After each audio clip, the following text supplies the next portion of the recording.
순종이라는 제목으로 수요 가정예배 하나님께 올려드리겠습니다. 노아의 홍수 마지막 이야기입니다. 성도님들께서는 이 노아의 이야기 어떻게 기억하고 계신가요? 노아를 한 단어로 정의해 본다면 순종이지 않을까 싶어요. 노아는 순종했던 인물이었죠. 오늘 마지막 창세기 8장 이야기 통해서요, 노아의 이 순종의 결과는 어떠했는지, 그리고 노아가 보여준 대표적인 그 순종의 모습은 무엇인지, 또한 마지막으로는 우리가 지금 그러면 어떠한 순종을 하면서 살아가야 할지 이 세 가지로 나눠서 살펴보도록 하겠습니다. 첫 번째 질문입니다. 홍수가 끝나고 물이 줄어들었습니다. 노아가 방주에서 나오기 전까지 했던 그 행동은, 일은 무엇인가요? 저번 시간 마지막 노아의 홍수 이야기에서 물이 줄어든 이야기, 원래대로 물이 돌아갔다라는 이야기 함께 살펴봤었죠. 이제 물이 다 줄어들게 됐어요. 이제 방주에서 나와야 합니다. 나오기 전까지 노아가 했던 행동이 기록되어 있어요. 그것들을 먼저 살펴보려고 합니다. 먼저 6절이에요. 6절을 보니까요, 노아가 그 방주에는 창문을 열고 라고 되어 있습니다. 먼저 맨 위에 있던 그 노아가 방주 안에서 창문을 열었습니다. 창문을 열고 했던 것은요, 7절을 보니까 까마귀를 내보냈다라고요. 자, 까마귀를 내보냈는데요, 까마귀는 땅에서 물이 마르기를 기다리며 이리저리 날아다니기만 했다라고 기록되어 있습니다. 한마디로 물이 다 빠지긴 했지만, 물이 줄어들긴 했지만 완전히 다 빠지진 않았던 것이죠. 까마귀를 보내고 난 다음에 그 다음 했던 거 8절을 보니까요, 비둘기를 내보냈습니다. 자, 그런데 그 내보냈던 비둘기가 정착하지 못하고 다시금 돌아오게 되는 게 9절에 기록되어 있어요. 자, 10절을 보니까 7일 후에 다시 한번 비둘기를 보내게 돼요. 7일 후에 다시 한번 비둘기를 보냅니다. 자, 이때 비둘기가 감람나무의 잎을 입에 물고 방주로 들어오게 됩니다. 이제 노아는 물이 어느 정도 빠졌구나라는 걸 그것을 통해 알게 돼요. 자, 그리고 한 번 더 7일이 지난 후에 비둘기를 보내게 되었습니다. 자, 조금 헷갈리고 복잡해 보이죠? 제가 이 대학원 성경고사 준비할 때 외웠던 건데요, 이 6절부터 12절의 내용을 7글자로 외울 수 있습니다. 자, 까, 비, 칠비, 감칠비. 자, 이렇게 해서 외웠었어요. 자, 노아가 물이 이제 줄어들고 방주에서 나오기 전까지 했던 행동 7글자로 기억하면 좋겠습니다. 까비, 칠비, 감칠비. 까마귀를 보냈어요. 자, 두 번째, 비둘기를 보냈죠. 7일 후에 감람나무 잎을 물고 돌아왔습니다. 그 다음 다시 7일 후에 마지막 비둘기를 보내게 됐죠. 감칠비.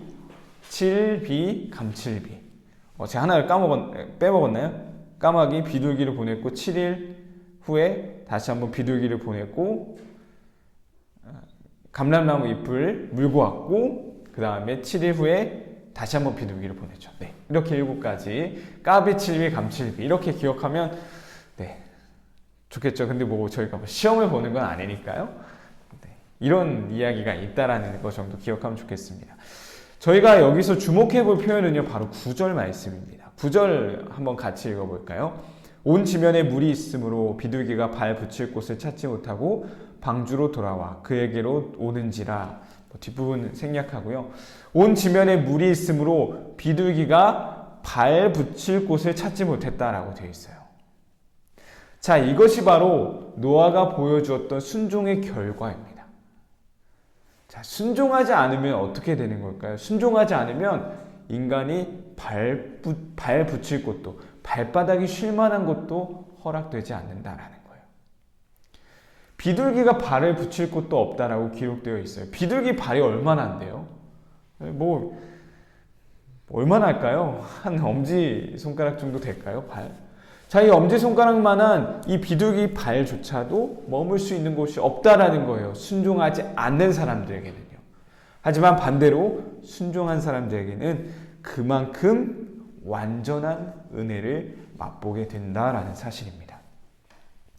이것이 바로 우리가 순종했을 때 얻게 되는 그 순종의 결과인 것이죠. 우리가 해야 될 순종의 특징이 있습니다. 바로 우리를 너무 불편하게 만든다라는 거예요. 또한 불편하기도 하고 너무 어렵기도 하죠. 한마디로 우리는 순종하는 게 결코 쉽지 않다라는 사실인데요. 왜 그럴까요? 순종은요, 내 뜻이 아닌 하나님의 뜻이기 때문입니다. 노아가 정말 너무너무 기쁘게 이 100년 동안 방주를 지었을까요? 아브라함이 너무 기쁜 마음으로 본토 친척 아비집을 떠났을까요? 아브라함이 이삭을 바치라고 했는데 칼을 들었을 때 너무너무 기쁜 마음이었을까요? 아니라고요. 왜냐? 내 뜻이 아닌 하나님의 뜻이기 때문이죠. 하나님의 뜻은요, 항상 우리를 불편하게 하고 또 너무 어렵고요, 쉽지 않은 것이 특징입니다. 그렇기 때문에 우리에게 필요한 모습은 무엇일까요? 바로 억지로라도 순종해야 된다라는 거예요. 왜냐? 순종하는 자에게는 복이 있기 때문입니다. 그렇기 때문에 우리는 억지로라도 이 순종의 길로 나아가야 한다는 사실입니다. 빌 하이베스 목사님의 엑시엄이라는 책이 있어요. 변화와 성장의 원리 70몇 가지를 기록해 놓은 책인데요. 이런 이야기가 기록되어 있더라고요. 성도가 언제 성장할 수 있냐? 그리스도인이 언제 성장하냐? 근데 대부분이 그냥 스스로 둔다고 해서 성장하지 않는다라는 거죠. 무엇인가를 맡기고 권유하고 그 일을 감당했을 때 그때 성장할 수 있다라는 것, 그것을 말해주고 있었습니다. 우리의 성장, 우리의 순종도 마찬가지지 않을까요? 어렵죠. 힘들죠. 이해되지 않을 때도 있습니다. 하지만 그것을 억지로라도 감당했을 때 우리 안에 하나님의 그 순종의 복들을 누릴 수 있다는 거죠. 마치 그리스도인이 어떤 것을 억지로라도 감당했을 때, 순종했을 때 성장이 있는 것처럼 억지로라도 순종했을 때 우리에게 그 순종의 복이 임할 수 있다는 사실입니다. 성경에서 억지로 순종했을 때 복을 받았던 한 사건이 나옵니다. 바로 오벳에돔이라는 인물입니다. 잘 알고 계시죠? 온 이스라엘의 왕이 된 다윗이 가장 먼저 했던 일은요, 예루살렘으로 수도를 바꾸고 예루살렘에 언약궤, 법궤를 가지고 오는 것이었습니다. 아비나답의 집에 있던 그 언약궤를요, 이제 이동해서 가지고 오게 되는데, 오던 도중에 사고가 일어나죠. 웃사라는 사람이 죽게 됩니다. 그것을 보고요, 다윗이 이렇게 고백했습니다. 다윗이 그날의 여호와를 두려워하여 이르되 여호와의 궤가 어찌 내게로 오리요 하고, 그토록 갖고 오던 법궤였는데요, 그 언약궤였는데 그 사건 이후에 너무 두려운 마음이 생겼던 거죠. 그래서 했던 게 무엇이었을까요? 사무엘하 6장 10절입니다. 다윗이 여호와의 궤를 옮겨 다윗성 자기에게로 메어 가기를 즐겨하지 아니하고 가드 사람 오벳에돔의 집으로 메어 간지라. 자, 그가 했던 건요, 갖고 오지 않고 오벳에돔의 집에 그 하나님의 궤를 옮겨 놓는 것이었습니다. 다윗이 느낀 감정이 무엇이었다 그랬죠? 무서움, 두려움이었어요. 자, 왕도 두렵고 무서운데 다른 사람들 어땠겠어요? 똑같이, 아니 더 많이 두려웠겠죠. 그런데 그거를 오벳에돔의 집에 한마디로 강제로 넣게 되는 거죠. 보관하게 시킨 거죠. 그렇게 오벳에돔의 집에 3달 동안이나 하나님의 궤가 머물게 됩니다. 원했든 원치 않든 이 오벳에돔은요, 그것에 순종해야만 했어요. 자, 그런데요, 억지로라도 순종했던 결과가 한 절로 이렇게 기록되어 있어요. 여호와의 궤가 가드 사람 오벳에돔의 집에 석 달을 있었는데 여호와께서 오벳에돔과 그의 온 집에 복을 주시니라. 자, 오벳에돔이 어떤 마음이었는지 알 수 없지만 분명히 이것은 자원하는 마음은 아니었을 것 같습니다. 왜냐? 다윗 왕조차도 두려워했기 때문이죠. 근데요, 억지로라도 그 순종했는데요, 어떤 일이 벌어졌죠? 오벳에돔과 그의 온 집에 복을 받았다라고 합니다. 이게 바로 순종의 축복입니다. 우리에게 주어지는 이 순종의 축복이다라는 거죠. 노아가 순종했을 때 완전한 순종을 통해 그 발 붙일 곳도 없는 이 온 세상의 심판을 바라보았던 것처럼요, 억지로라도 순종하면 우리에게 순종의 복이 임한다는 사실, 이 말씀 기억하면 좋겠습니다. 우리 옆에 계신 분들과 함께 인사해 볼까요? 서로 얘기하면 좋겠습니다. 순종하면 복을 받습니다. 한번 따라해 보겠습니다. 순종하면 복을 받습니다. 자, 억지로라도 순종합시다. 네, 인사하셨죠? 순종하면 복을 받습니다. 억지로라도 순종할 때 우리에게 하나님의 복이 임할 것입니다. 이 말씀 기억하면서 첫 번째 나눔 진행해 보겠습니다. 지난 우리 한 주 동안 고난주간 보냈죠. 고난주간을 돌아보면서 함께 나누어 보려고 하는데요. 고난주간 동안 순종했던 것은 무엇이 있나요? 또한 순종했을 때 나에게 어떤 은혜가 임했나요? 함께 지난 한 주간의 삶을 돌아보면서 나눔 진행해 보도록 하겠습니다.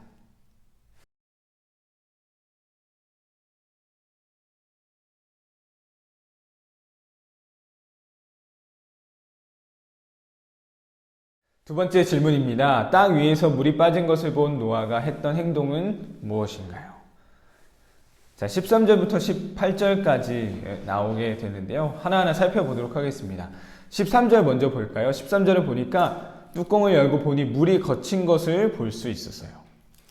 자, 노아가 뚜껑을 열고 보니 물이 거쳐 있었습니다. 자, 14절에서는 이 성경을 쓴 모세가 땅이 말랐다라는 표현을 쓰고 있어요. 자, 뚜껑을 열고 봤는데 물이 다 거쳤네. 성경의 기자는 땅이 말랐다라고 표현하고 있습니다. 물이 거쳤고요. 땅이 말랐습니다. 이제 노아가 해야 할 행동은 무엇일까요? 그 다음에 나와야 할 내용은 무엇일까요? 방주에서 그 가족들이 나왔다. 동물들도 차례대로 내보냈다. 이 내용이 나오면 되겠죠. 자, 그런데요. 그 다음 15절에 나오는 내용은 이렇습니다. 하나님이 노아에게 말씀하여 이르시되. 자, 무슨 말일까요? 땅이 말랐지만 그것을 분명 보았지만요, 나오지 않았다라는 거예요. 한마디로 하나님의 말씀을 기다렸던 것이죠. 무슨 말이었을까요? 무슨 하나님의 말씀을 기다렸을까요? 16절입니다. 하나님이 나오라고 명령하시죠. 너는 내 아내와 내 아들들과 내 며느리들과 함께 방주에서 나오고. 그리고 18절에 가서야 드디어 이제 방주에서 나오게 되는 거죠. 우리에게로 치면 너무 상식적인 거죠. 물이 다 거쳤고 땅이 말랐는데 당연히 나오는 게 뭐 자연스러운 건데 노아와 가족들은 기다렸다라는 겁니다. 왜죠? 하나님의 말씀이 있기 전까지 나오지 않겠다라는 거죠. 노아는 이 방주 안에 들어갈 때에도 그냥 들어간 게 아니었어요. 하나님이 말씀하시니까 그때 들어갔습니다. 7장 1절에 이렇게 되어 있습니다. 여호와께서 노아에게 이르시되 너와 내 온 집은 방주로 들어가라. 들어가라 말씀이 있은 후에 들어갔고요. 이제 나오라 라는 그 말씀이 있은 후에 노아가 나오게 되었습니다. 이것이 바로 노아가 보여주었던 순종의 모습입니다. 순종이란 무엇일까요? 여러 가지 정의가 있겠지만요. 노아가 보여준 순종은 바로 하나님만이 알파요 오메가가 되신다는 사실입니다. 하나님이 시작하시고 하나님이 끝내시는 것이 바로 순종이다라는 거죠. 시작도 마침도 하나님께 있는 게 바로 순종의 모습이다라는 사실입니다. 담임 목사님을 통해서 엘리야 이야기 꽤 긴 시간 동안 함께 나눴었는데요. 엘리야가 자살 기도를 하죠. 하나님 차라리 저를 죽여주세요. 엘리야가 실수했던 게 무엇일까요? 엘리야의 가장 큰 실수는 무엇일까요? 바로 이것입니다. 선지자로서의 사명을 자기 스스로 끝내버렸던 거였어요. 하나님이 끝내지 않으셨거든요. 하나님이 시작하신 선지자의 사명이었거든요. 그런데 자기가 먼저 스스로 그 사명을 끝내버린 것이죠. 베드로도 마찬가지입니다. 예수님을 부인하고 저주까지 하게 되었죠. 끝난 것 같았습니다. 그래서 본인 스스로도 그렇게 느껴서 본업으로 돌아가게 됩니다. 자, 그런데 부활하신 예수님이 찾아오셔서 말씀하시죠. 베드로, 내 양을 먹이라. 베드로, 너 아직 끝난 거 아니야. 포기하지 마. 이 말씀을 해주고 계신 거예요. 아무리 우리가 힘이 없고요, 낙심되고 진짜 이건 끝났어. 상황이 좋지 않아도요. 하나님이 그래 끝내 여기까지야. 이 말씀이 없으시면요. 우리는 끝내서는 안 되는 겁니다. 반대로 나는 너무너무 계속 하고 싶은 거예요. 근데 하나님이 계속 막으신다. 그러면요. 우린 거기까지 할 수 있는 그런 모습이 필요하다라는 겁니다. 그게 바로 시작과 마침이 하나님께 있는 순종하는 사람의 모습인 것입니다. 그렇다면 궁금합니다. 어떻게 이게 하나님이 끝내시는 건지 계속 하라고 하시는 건지 어떻게 알 수 있죠? 노아의 이야기를 통해서 보면 될 것 같아요. 하나님의 말씀입니다. 하나님의 말씀. 하나님의 말씀이 있을 때 시작할 수 있는 거고요. 하나님의 말씀이 있을 때 우리는 멈출 수 있는 거죠. 우리 하나님의 말씀을 들어야 돼요. 우리가 가장 많이 실수하는 게 무엇일까요? 너무 지쳐서, 제풀에 꺾여서 포기하는 거. 또한 주변 소리에 너무 민감하게 반응하는 거. 반대로, 야, 너 끝났어. 너 이제 더 이상 안 돼. 우리가 하는 실수 중에 하나가 바로 이거죠. 우리가 끝내버리는 거예요. 근데요, 이건 굉장히 잘못된 모습이다라는 겁니다. 하나님이 시작하시고 하나님이 끝내셔야 되는 거예요. 그래서 우리는 말씀과 기도를 통해 하나님의 그 음성, 하나님의 이끄심을 더 귀 기울일 필요가 있다라는 겁니다. 시작하시는 분도 하나님이시고요. 끝내시는 분도 하나님이십니다. 언제 끝내시는지 알 수 없지만요. 우리는 그때까지 죽도록 달려가야 돼요. 엘리야가 범했던, 베드로가 범했던 그 실수를 범하지 않아야 됩니다. 죽도록 달려가는 그 길 가운데 우리가 해야 될 거는요. 들어야 돼요. 사람의 말을 듣는 것이 아니라 주변의 어떠한 그러한 소리들을 듣는 것 이전에 하나님의 말씀을 들어야 됩니다. 하나님 어떻게 하면 좋을까요? 하나님 어디로 날 이끌고 계신가요? 그 말씀에 민감하게 반응할 때 시작과 마침이 하나님이 되실 수 있다라는 것입니다. 우리 두 번째 노아가 보여준 순종의 내용 함께 살펴보았습니다. 이 말씀 기억하면서 나눔 진행해 보도록 하겠습니다. 네, 마침과 시작과 마침이 하나님께 있다라는 이 내용을 담은 건데요. 한번 쭉 읽어보시면 좋을 것 같아요. 나는 싫었지만, 하기 싫었는데 하나님이 시작하게 하신 일, 또한 난 너무너무 원했는데 하나님이 열어주지 않으시는 그 일, 나는 끝내고 싶었지만 하나님이 끝내지 않으시고 계속하게 하셨던 일, 또한 나는 더 하고 싶었지만 하나님이 딱 끝내버렸던 일. 자, 이런 일들은 어떤 것이 있었는지를 기억해 보는 거죠. 그리고 이것을 통해 하나님이 알파와 오메가가 되시는구나. 이 사실을 기억하면서 함께 나눔을 진행해 보도록 하겠습니다.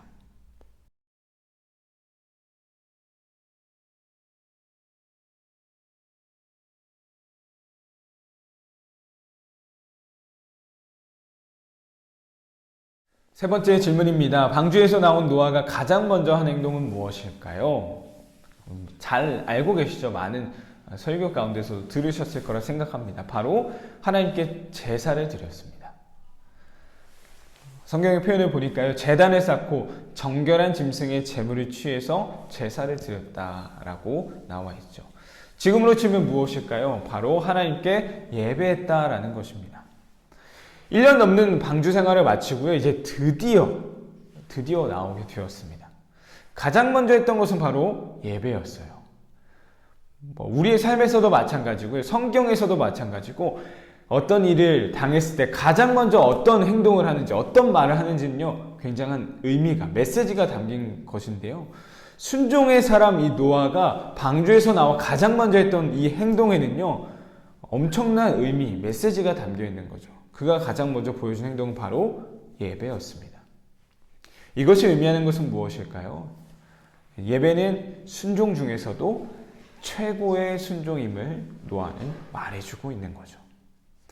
예배가 우리의 삶에서 어떻게 하나님께 드린 최고의 순종이 될 수 있을까요? 예배를 구성하는 많은 요소들이 있어요. 근데 이것을 큰 범주로 해서 세 가지로 나누면요. 예배 가운데 말씀, 찬양, 기도 이 세 가지로 나눌 수 있습니다. 예배에 많은 요소들이 있지만 그것을 세 개로 요약한다면 말씀, 기도, 찬양 이 세 가지 나눌 수 있는데요. 하나하나 생각해 볼까요? 첫 번째 말씀입니다. 우린 예배 가운데 나와 하나님의 말씀을 듣죠. 전도 한번 하러 나가 보셨죠? 전도해 보셨죠? 내가 전하는 말을요. 누가 20분, 30분 그 자리에 서서 들어줄 사람이 있던가요? 없습니다. 누군가의 말을 듣는다는 건요. 듣는 것 자체가 이미 내가 그 앞에 순종했다라는 것을 말해주고 있는 거예요. 두 번째, 기도입니다. 내가 누구한테 무엇인가를 간구하고 있어요. 그 전제는 무엇일까요? 그 뿌리는 무엇일까요? 내가 기도하고 있는 그 대상인 하나님이 살아계시고 내 기도를 듣고 계신다. 이것을 전제로 하기 때문에 우리는 기도할 수 있는 거죠. 세 번째, 찬양입니다. 우리는 대한민국만 그런 건지 모르겠어요. 누군가를 칭찬하는 것 자체도 굉장히 인색한 것 같습니다. 저만 봐도 그렇고요. 근데 누군가를 높이며 찬양한다? 참 이거 공산당도 아니고요. 참 있을 수 없는 일이죠. 누군가를 높여준다, 찬양한다라는 거. 이 밖에도 참 많은 것들이 있지만 이 세 가지만 봐도요. 예배는 순종 그 자체임을 알 수 있어요. 말씀을 듣는다, 기도한다, 찬양한다. 이미 이 순종의 모든 것들을 다 담아내고 있다는 거죠. 한마디로 예배의 자리에 나온다는 것 자체가요. 이미 하나님 앞에 나는 순종합니다라는 그 믿음의 고백이 다 담겨 있는 것입니다. 솔로몬이 13년 동안 성전을 짓게 됩니다. 그 성전 앞에는요. 기둥 2개가 있었어요. 기둥은 어떤 것을 의미할까요? 기둥의 존재의 목적이 무엇인가요? 무거운 것을 지탱해 주는 거죠. 자, 근데 솔로몬이 지은 솔로몬의 성전을 보니까요. 성전 앞에, 현관 앞에 이 기둥이 있다라고 표현하고 있습니다.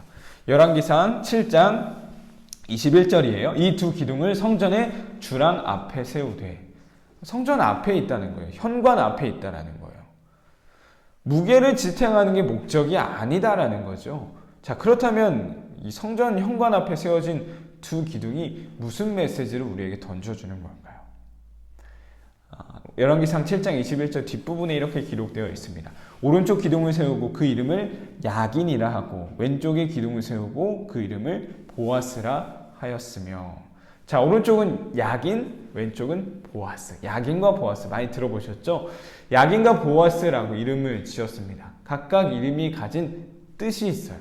자, 야긴은요, 그가 세우신다 라는 뜻이고요. 보아스는 그 안에 능력이 있다라는 거예요. 이스라엘 백성들은 성전 앞에 나올 때마다요, 우리로 치면 교회에 나올 때마다, 예배의 자리로 나올 때마다 우리는 고백하고 있는 거예요. 그가 세우신다. 하나님이 세우실 겁니다. 또한 하나님 안에 능력이 있습니다. 이 고백이 담긴 거라는 사실이죠. 예배는 우리가 하나님께 드리는 최고의 순종이며 신앙의 고백입니다. 우리의 삶 가운데 이 순종의 고백이요, 정말 평생에 끊이지 않을 수 있었으면 좋겠습니다. 이 야긴과 보아스 기억하면서 성전에 나올 때마다 그 성전을 바라보며 들어갔던 그 백성들, 우리로 치면 예배 자리에 나온 우리에게 하나님이 세우실 것입니다. 하나님 안에 능력이 있습니다. 이 고백, 최고의 순종의 고백이 우리에게 끊이지 않기를 간절히 소망합니다. 우리 마지막 나눔입니다. 나의 예배를 점수로 매겨보도록 하겠습니다. 나의 예배는 몇 점인가요? 예배에 임하는 나의 태도와 마음가짐 가운데 부족한 것 또한 고쳐야 할 점은 무엇이 있나요? 하나님께 드려지는 매 순간의 예배가 최고의 순종이 되기를 소망합니다. 우리 마지막 나눔 진행해 보도록 하겠습니다.